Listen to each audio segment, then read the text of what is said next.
Nowhere has anyone attempted. In this article, I aim to do just that. Nigel Harwood. A great number of researchers whose native language is not English consider the use of first-person pronoun in research papers inappropriate. A lot of surveys conducted on scientists whose native language is not English have revealed serious misconception in relation to first-person pronoun use. All of the researchers surveyed claim that the first-person pronoun cannot be used in science and that it is not used in the papers of their field of specialization. In most cultures, the use of first-person pronoun in research articles tends to sound egocentric or pompous. In 2005, Iana Martinez carried out corpus-based empirical study of 1 million words of experimental research articles published in index journals.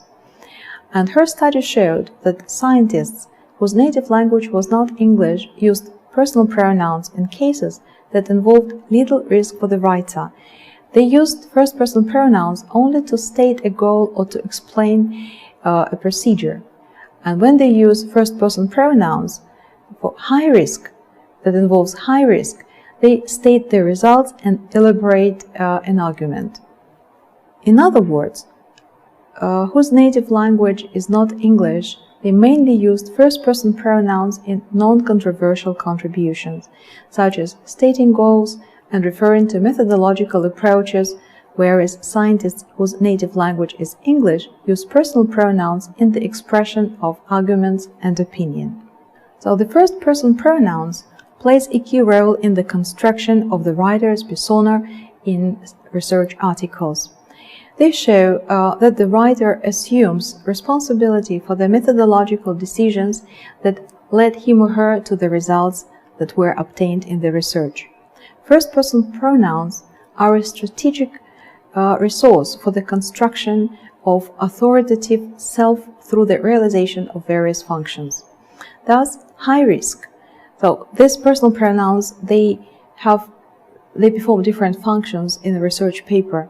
High-risk function, the function of we in the introduction section, is to announce the research and the principal findings.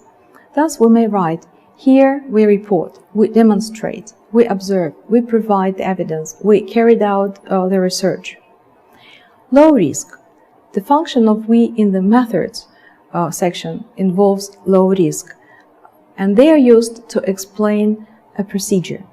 We plus active verb form may be interpreted as a strategic decision to assume personal responsibility for actions and the decisions that were different from norm, different from what were expected. The function of personal pronouns in the results section also involve high risk, and they are used, personal pronouns, first-person pronouns, are used to express the author's responsibility for particular methodological decisions that led to the results obtained.